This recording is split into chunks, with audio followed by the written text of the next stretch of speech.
Hello, everybody. I hope we're doing wonderful on this nice sunny day.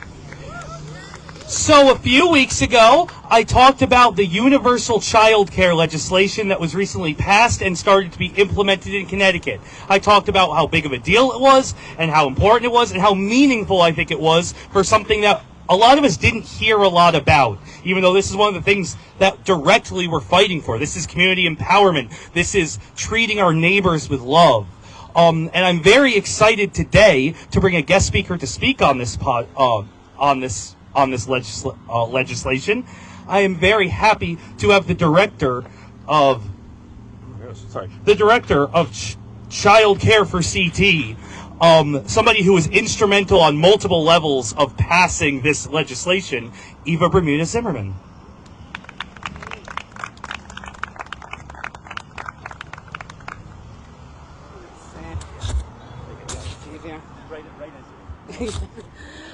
Just easier. Thank you, Jeremy. Thank you, Justice Southbury, for having me. Toby was just talking about many stories of people's end of life or their end of their past and their end of their present. And I would like to talk about the beginning of someone's life, right? The very, very youngest part of everyone's life, the little ones, children. Oftentimes we assume that childbearing, child rearing is the job of a parent. And we are constantly reminded in society that it's everyone's job, not just for the person or the family that wants to have children, but literally in every fabric of our lives, from owning a house to moving into a neighborhood to having a job, starting a career. If we don't have more attention, more patience, more thought into what happens to the lives of those who have children, it's really hard to do what you do. It's really hard to go to work, and we forget about those nuances in the lives of those family members. From a Dunkin' Donuts being open and that person, that worker, having the ability to have their job available to them if they have kids, from owning a real estate company to going and working in a school setting yourself. So I got into this. I'm an organizer by profession, so I got into this. I think Jim asked me earlier, like, how did I come about to organizing and to rallies? And I said, I'm not a good example because my parents were activists. So I've been going to rallies and pickets before I had the decision to go to rallies and pickets. But I could say proudly that I made the choice to become a professional organizer and take it within my own right to make change and cultivate a movement. Now, little did I know that it would be education. Like, my parents are both educators. I assumed that my path would be a little bit different, working with a labor union for 15 years. But for whatever reason, I was always drawn back to the subject of education. No matter how much I tried to advocate for other topics that are extremely important, for me, my passion and my calling was always finding a path to figuring out a way that we all have the same opportunity in this reality, starting from the earliest of ages. So that's how I became involved and engaged in the conversation of childcare. When it comes to providers, the early educators out there, through a lot of research and time that I spent with childcare providers, I found out that most of them get paid a minimum wage. Most of them have bachelor's degrees, master's degrees, are working plus 40 hours, and despite, they're still making minimum wage. When it comes to the educators, they're often forgotten when it comes to benefits. They don't have health insurance, they don't have retirement packages, they don't have the opportunity to take time off. Unlike the K-12 system, they don't get summers. And then on the other side of the conversation, the parents are paying $23,000 a year average here in Connecticut, more than college tuition for your average state school. That is insane.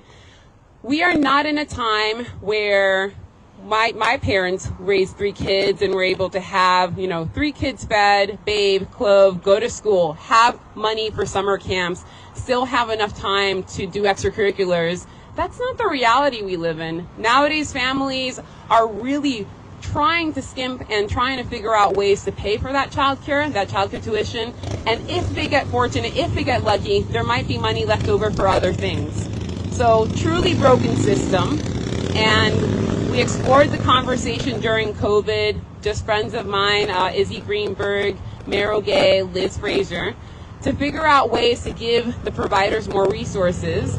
Those phone calls, similar to the essence of Justice Southbury, started with a cause of concern. And then from 20 people turned into 80, 80 went to 100. Little did we know that 1,000 people would keep showing up for 2 years. 2 years of us volunteering our time, speaking truth to the reality of the need. And we said, we got to do something with this. This has to be more than just this conversation on a Zoom. So we created a coalition, Childcare for CT. That Childcare Coalition, our first year of hearing with the legislature and asking for $1 billion to fix the system, they laughed at us. They literally laughed at us in a finance hearing and said, that is absurd. Why would we ever give you $1 billion? Do you really need that kind of money? We have programs like Care for Kids. After a year of research and coming back at the table, the next year of trying again, that was no longer funny. We came with facts. We had national think tanks present why childcare mattered, what the return on investment looked like, why it matters to our economy, how we can get so much more out of it if we started earlier rather than letting kids fail. Let's just start earlier. And I'm happy to announce, like Jeremy mentioned, we have universal childcare. So, what does that mean, right? What does universal childcare mean? So it means that any family here in the state of Connecticut with a child between the ages of 0 to 5 years old, if you're making $100,000 or less, it's totally free. If you're making more than $100,000, then your tuition is capped at 7% of your annual income.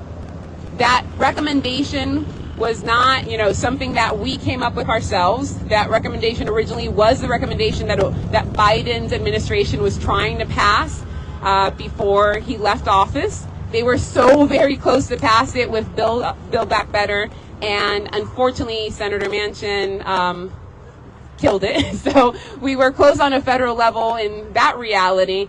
But at least here in Connecticut, we were able to resurrect the 7% cap, have universal child care, and as of a week ago, there was a press conference with the governor talking about the implementation happening.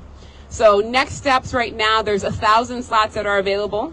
That's real. So we're really moving quicker than ever expected in legislative policy. If you remember paid family leave, after the legislation passing, it took a couple years. This is not that. We passed it in June. We are now in September, and already slots are there. And by 2032, if all goes right, and we keep on putting money into the endowment that was created, so we created a lockbox where we take out surplus money in our economy and then put it into this program so it can keep on accruing interest, and then we pull some money out of it. Every single year, we'll have more and more slots available. Our expected trajectory of how many people and families we cover, 2032, we expect at least 58,000 kids covered into some social subsidy program through Early Start, through the endowment, through Care for Kids. So it is awesome. It is awesome. So why I'm here, and I'm hoping that, through the advocacy of Justice Southbury and all of these smaller conversations, I have many tabling sessions and gatherings that me and my awesome team are doing. Spread the word. Childcare for CT is a nonprofit. There is no charge or cost in participating. We are working in collaboration with the Office of Early Childhood, but we're having a hard time letting families know that this even exists. People are really disconnected, and oftentimes when you hear state policy, state government, the everyday person kind of is, runs away, runs to the other side and says, I don't know about government. I don't want to have anything to do with it. In these times that are so polarizing, this is a topic of discussion that can bring us together. And I do hope that this might be a motivator to have a conversation with your friends and neighbors. It's really hard to walk away from a childcare conversation with hate in your heart. This is about the kids. This is about our future. This is about our economy. I will add that in your own advocacy for different topics that are really near and dear to you, if anyone tells you that you have to take extraordinary measures to pass a bill and that it takes a decade plus, that's bullshit.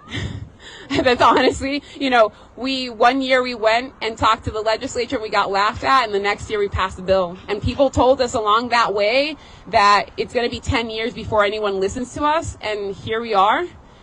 In that past, that reality of trying to get a bill passed, people also told us that you have to stick to your partners, you have to stick to your allies, and in reality, branching out and really reaching to the other side of the aisle was what made the success happen. The secret sauce and our weapon to really show legislators that this is not a topic of one mindset was being able to bring together conversations and getting past our own concerns and finding a happy medium that works for every family. So I hope to speak, more on this topic if you guys want to, and how we built a movement overnight.